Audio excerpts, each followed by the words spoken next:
All right, I am so excited, so honored to have Justin Nolan here on the Move Happy Movement podcast. Thanks so much for being on the show today. Of course, anytime. Super excited. We had a great chat last week. We connected on LinkedIn. You're all about helping youth, as well as, coaching people. You're up in Canada. I forget which part you're in. Which part of Canada are you? So I'm in Ottawa, Canada, which is the capital of the country. That's awesome. And yeah, I loved our vibe. You got a family, like you're a really wholesome guy, and you got a coaching business you'll chat about in a little bit. But I'd love to share people's their origin story, like where you come from, like how did you get to where you're at, and like where are you excited about your future going? Yeah, so I'm born and raised here in Ottawa, Canada. For the most part, been here my entire life. But half of my family is actually American. So it's almost like it is a 50-50 split.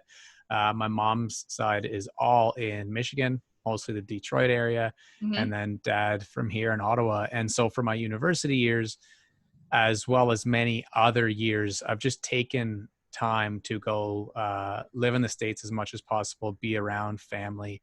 And so I have that kind of background, of dual citizenship and that kind of thing. So I just, in terms of, demo, that's where I'm from. Uh-huh. Uh, and my background is all in movement as well, which is why I appreciate so much what you're doing. The idea of physical education and kinesiology and health and wellness was my background. Mm-hmm. But, over time, things evolve, and Yep. I became a high school teacher, particularly working with youth who I like to say are struggling the most, because I teach in jails, hospitals, addictions facilities. We have a Mm-hmm. school for teen parenting, youth that are homeless and ultimately struggling and can't be in a regular high school. Mm-hmm. So I teach them goal setting and mindset, and just trying to get their high school done through experiential learning. Yeah. And then my side hustle is podcast, vlog, and blog, all geared towards helping people outside of my day job do those things as well. Just build their minds so that they can really chase their goals. Love it, love it. And I'm sure you touch a lot on this with your students and with your clients and whatnot. One of the pillars of Move Happy is about mindset and keeping a positive mindset despite, the circumstances that we go through. What are some strategies that you teach your students or that you've learned on along your journey that you'd like to share? Well, I think one of the things that's so important to me, that's kind of out of left field maybe, is helping people appreciate the value and importance of sadness and anger and fear. Mm. I feel that when it comes to emotions, one of the things that a lot of youth struggle with, and frankly adults as well, is trying to like stuff those emotions down, or thinking that it's bad that they feel that way.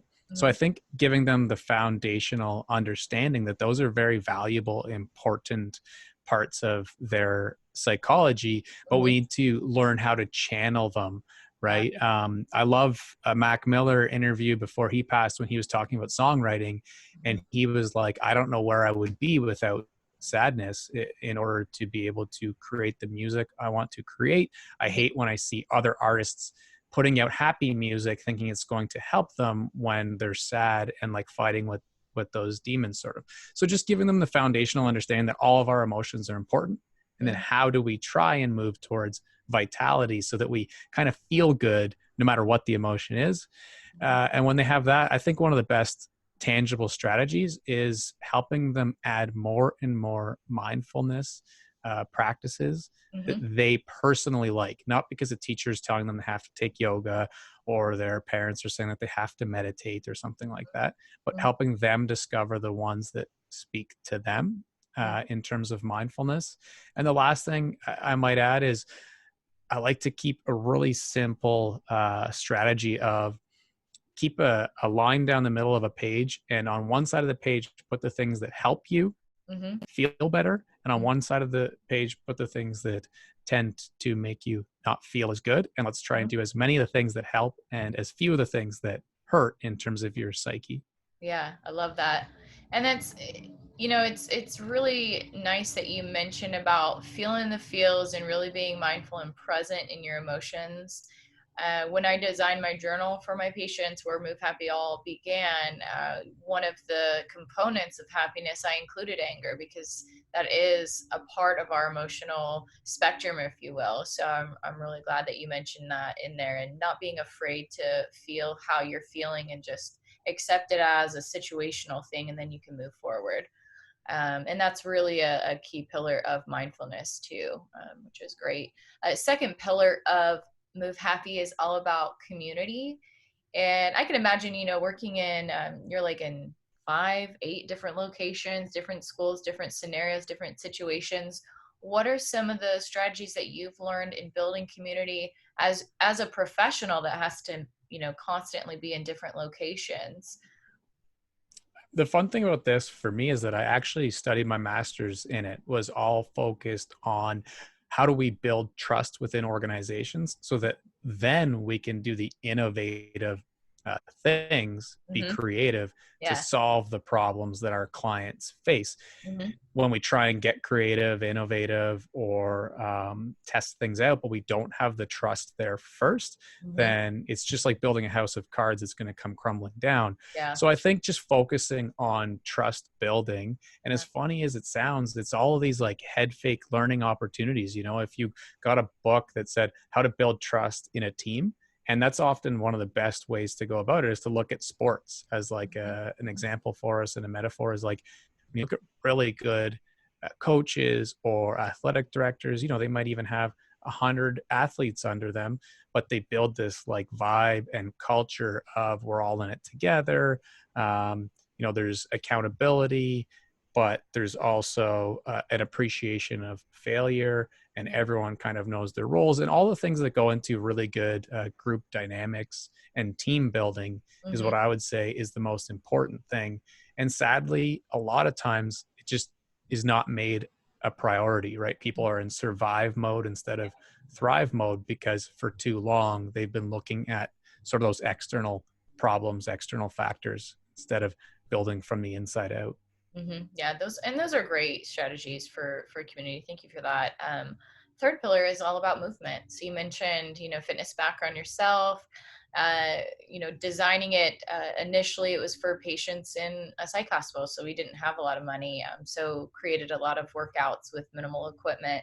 So with that in mind, what are some of your favorite ways to move your body, favorite sport, you know, physical activity, etc., that don't cost a lot?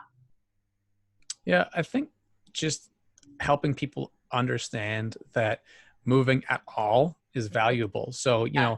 know, you're going to have like a 20-minute conversation or brainstorming session. You know, why not go for a walk and chat about it? Yes. Um, Adding simple things like that into your daily habits, as opposed to having to carve out time for the Hmm. exercise as like a separate thing, I Yeah. think can really help a lot of people, because then like any good habit, it's cued and it's anchored to something, but also it's not adding more time to your daily schedule. So I Yeah. think that's kind of a cool little tip. For me personally, I love an example of workout planning that Joe Rogan, I heard first talk about it, Mhm. where he said instead of overthinking, like I'm going to work out every morning from 7 till 8, or I'm going to work out Tuesday and Thursday from 9 to 10, getting rid of that rigidity and just every Sunday night kind of planning for your week ahead and Mhm. saying, okay, I'm going to do 2 jogs of at least 20 minutes, and I'm going to work out with weights for 2 times an hour a piece at some point in this week. And if you leave them all till the end of the week, you're going to have some busy days. But it Yeah. kind of gamifies it for you, right? And you give yourself this little mini checklist 52 times a year. Mhm. I think that's really cool. And again, for me personally, it comes down to making sure that I do get exercise in Mhm. every few days. It's my background, so I used to be doing it like twice a day. And Yeah. if I go too long, you know, like 2 weeks without, then it's just like my body and mind feel like they're fighting against how should be and how I'm Mhm. so used to being. But the last thing I'll say too is when you do it, when you're moving, Hmm. you add energy. And I think that's one big misconception. People are like, oh, I feel tired, so I'm Hmm. not going to go to the gym. Yeah, Whereas if you are feeling tired, it's oftentimes a sign that you need to get out and move. I exactly. mean, amongst other things, but that once you move, you're going to feel more energy.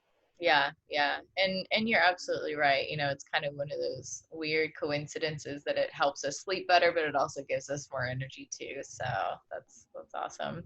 What are you really excited about? What's new in your world and your business that you'd like to share with our audience? I think for me, when it comes to online, social media presence or business or whatever we want to call it, is it was such a long like discovery and thinking period, which you Hmm. could call procrastination, but to me was really just about trying to figure out what I want my identity to be as an online business person and social media personal brand, Yeah.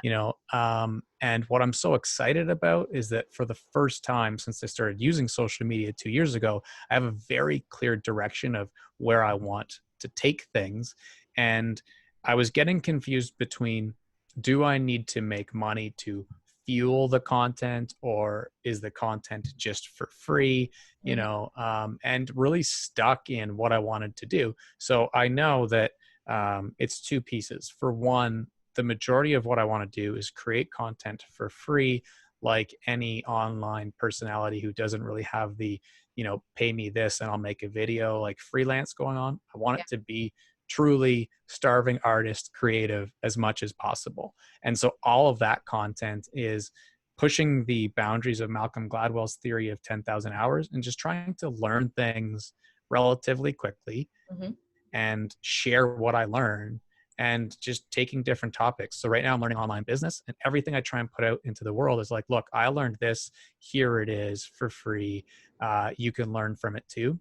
Because the piece that I'll add to that is that a lot of people that create good content, which is amazing, are also really good at that. And I kind of want mine to be more about like showing the growth. I think that's what's often missing. Hmm. And then in terms of the business piece, it was like figuring out, okay, well, what's the one thing that I could do that could grow, that could help fuel that, that's Hmm. ethically aligned with what I want to do. Yeah. And so it's a membership geared towards essentially providing that life coaching that people so much need, but that, I know from experience having done it, can be very expensive. And Hmm. you're constantly like measuring, is this worth what I'm paying? And it can be hard to make the connection to how much it's improving your life. So I Hmm. wanted to find a price point, which is currently at $24 a month, that gives that sort of support and coaching that's Hmm. individual enough, but Hmm. also scalable enough so I could have like thousands of people in it. Yeah, that's great. And that's super reasonable. So if people are really interested in wanting to sign up, how do they do that? What's the best way for them to connect with you? So I appreciate you asking that. I mean, the toughest thing when you're starting something like this is obviously sharing with others that may benefit. Hmm. So justkeeplearning.ca is our website. Okay. I have at Just Tries as every social media platform. So people could reach out directly or Hmm. go to our website to get more information. And how it works is there's essentially a waiting list, and quarterly we'll add to the community that we already have. I really like and think that's important because people get to know each other within the membership over a period of time, Hmm. and kind of make some gains as a group, and then Yeah. become the leaders that are then welcoming that next cohort in. And it Uh-huh. adds some sort of like synchronous team building to the concept as well. So 4 times a year, and the next one will probably be open October 1st Okay. for about 5 days. Cool. Cool. So I know you were telling me, you've got some clients in there. Are they typically business owners, or are they aspiring to start their own business, or are they not business owners? Like, tell me a little bit more about the kinds of people that you'd like to be in the group. Yeah, I'd love to speak to that, because I think one of the most interesting, but depending on who you ask, maybe worst business moves about this membership is that my own dream is to have people from different demographics with different goals being supported. I feel very strongly that everyone has one passion that they should be pursuing that will Mhm. give them the most, happiness, like you talk about with Move Happy, Mhm. or vitality in their life if they're doing it. Mhm. And so that may be a hobby and it may be a job, right? And at Mhm. some point, there's sort of a continuum where those can blend.